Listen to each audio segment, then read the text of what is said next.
All right, so I want to dive into your story. I've had a chance to tell your story a number of times over the years. There are some big developments in it, but I want to go back to the beginning.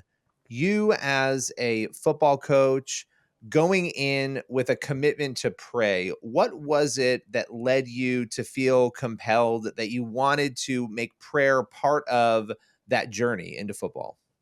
Right. I was a brand new baby Christian. And so I was just getting my legs underneath me. And God came along and made it perfectly clear that I was called to coach football for Bremerton. And I was offered the job on a Friday night, and I said, "Let me have the weekend for to talk to my wife about it, to so we can discuss it and pray about it and try to figure out if this is what I really wanted to do." And in the middle of the night, it must have been Saturday or Sunday night, Facing the Giants was on, and it was just dropped me to my knees. It was a clear calling, and I said, "God, I'm all in." And I'm going to give him the glory after, just like they did in facing the Giants. I was going to give him the glory after every game and right there on the field of battle. And win or lose, that's what I was going to do. So it was my commitment from God from the very beginning. And I'm going to ask you this question: were you going to the kids and saying, "Come and pray with me right now. I'm going to pray. You're going to come to the 50-yard line and pray with me," or was this a personal thing that you did and people happened to see it? It started out a very personal thing. Nobody knew what I was doing out there. None of the coaches really knew what I was doing. The kids didn't know. It was months before anybody even asked. And one of my players, they came over and said, "Coach, what were you doing?" And I said, "I was just thanking God for what you guys did." And they said, "Well, hey, I got a couple Christian buddies. Can we come out and, pray with you?" And I said, "It's a free country.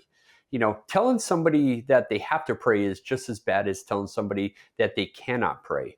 So it was up to them, and they just wanted to come out, and it kind of developed from there over the years. Yeah, and so once people started coming out and they started praying, what did that feel like for you? Just because clearly you're doing this, you feel compelled to do it, you feel God calling you to do it, and then you see other people feeling inspired to do it. What was that like?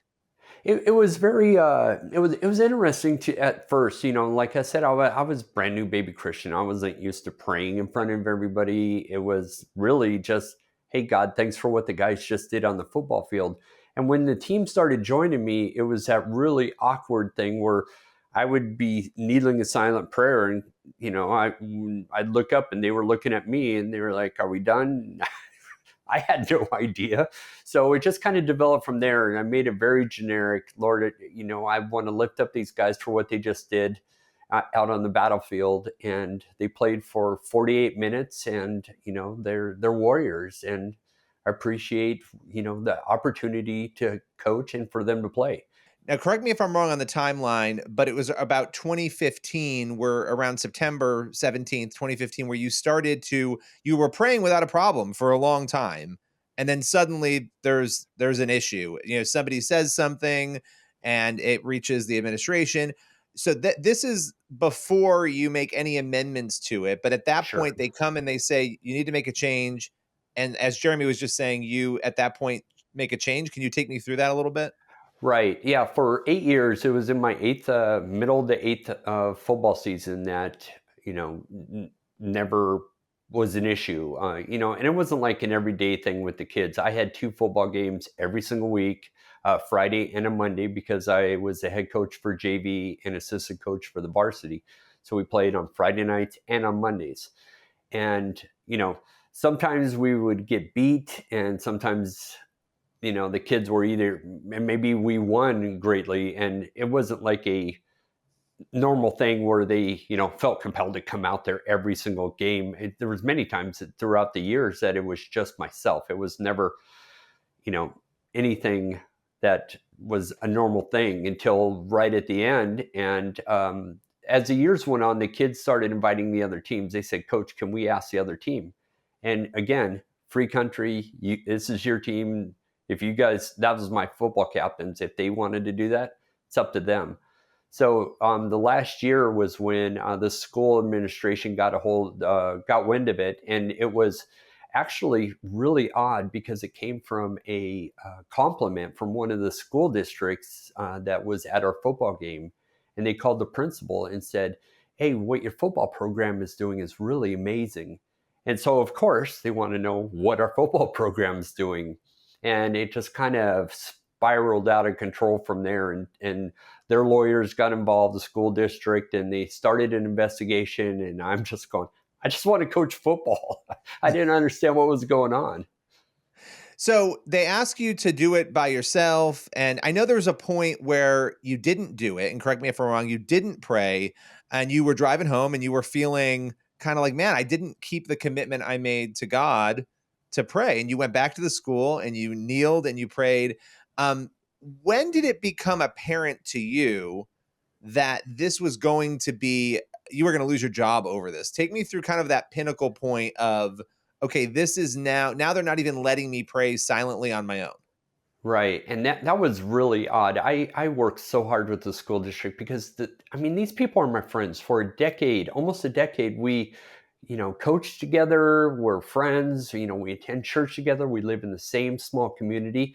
So we really worked hard on trying to find a happy medium between everything. And at first, the school district said you could pray even while on duty as long as it doesn't affect your jobbing duties. Well, that wasn't a problem because I never left the field. I closed my eyes for 15 seconds to thank God, and I was with the team the whole time. So then they said, well, don't do it with the kids. And they gave me another letter. And I said, well, that's unfortunate. But hey, your school, your rules. And I abided by that and said, I won't ever pray with the kids again. And then they said, yeah, but we can still see you doing it. So they gave me a third letter. And that's where it got really weird because I didn't know what was happening. I didn't know what it really meant. I didn't know what, I assumed what the Constitution, the First Amendment says. I thought that was pretty clear, but I guess it wasn't. So I needed legal help. And like you said, that first night that I did not pray was I gave a motivational speech. All the cameras were there. It was very not in my element because like I said, I just want to coach football and be there with my team.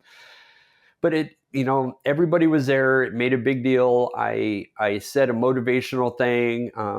Sent all my kids home, got them all home safe, and I was driving home and I just felt horrible. I just, everything that I've ever preached to these kids of fighting for what you believe in and never giving up when things get tough.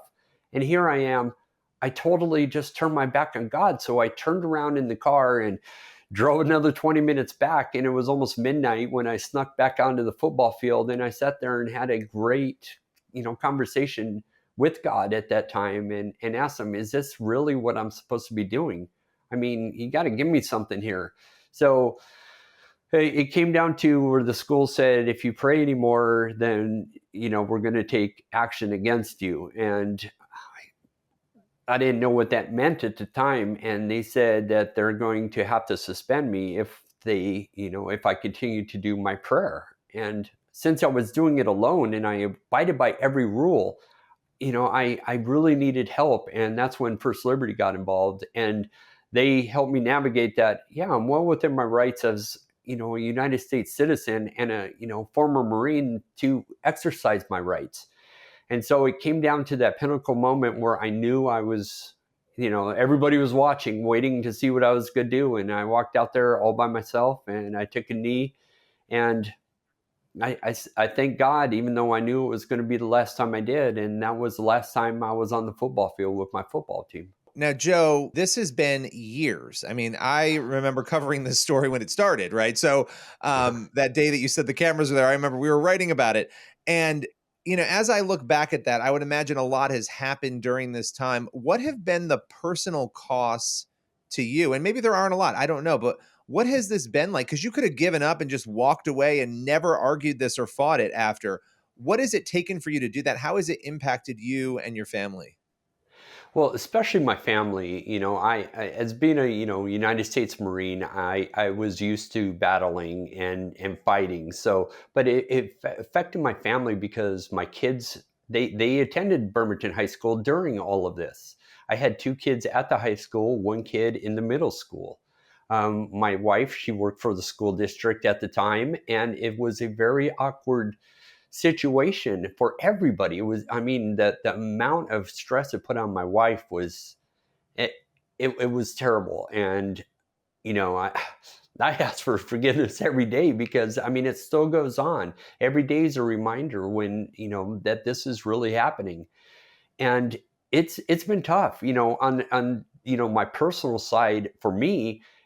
I lost everything that I was, you know, living for. I that wasn't my main job, my source of income. This was my calling. This is my joy. This is what I was made to do, was to coach football with these young men and to help them become better young men. And it was just all taken away. And also, all the people at the school district in our community, it caused a rift between everybody.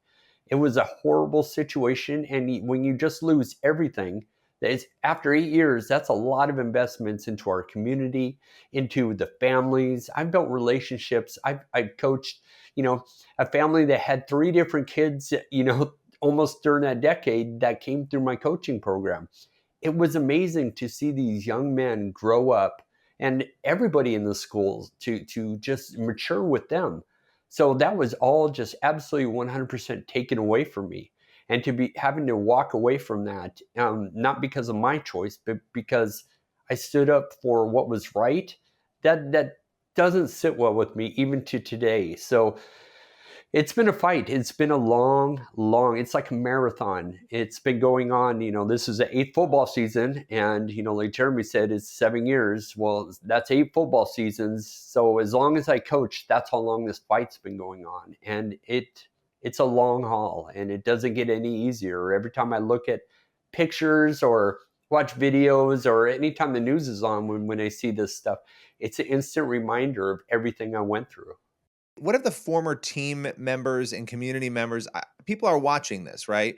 People all over the country are watching it, but the people who were there from the beginning, students who kneeled down to pray with you, who are now obviously they've grown up, some of them have probably gone to college, maybe even they're beyond that. Do you communicate with people, and if so, what do you hear from them about just the example you are setting in continuing to fight this?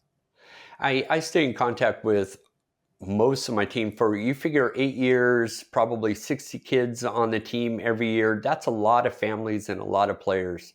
I stay in contact with them. I was just up for a wedding for one of my guys, my first year of coaching. I was up for his wedding to see him marry one of our cheerleaders.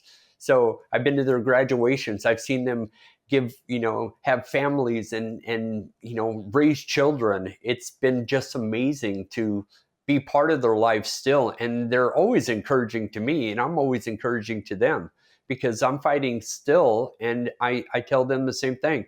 Hey, your life is just beginning. You keep rolling on. Well, listen, thank you for giving us time today and for sharing this story. We'll have to have you back soon.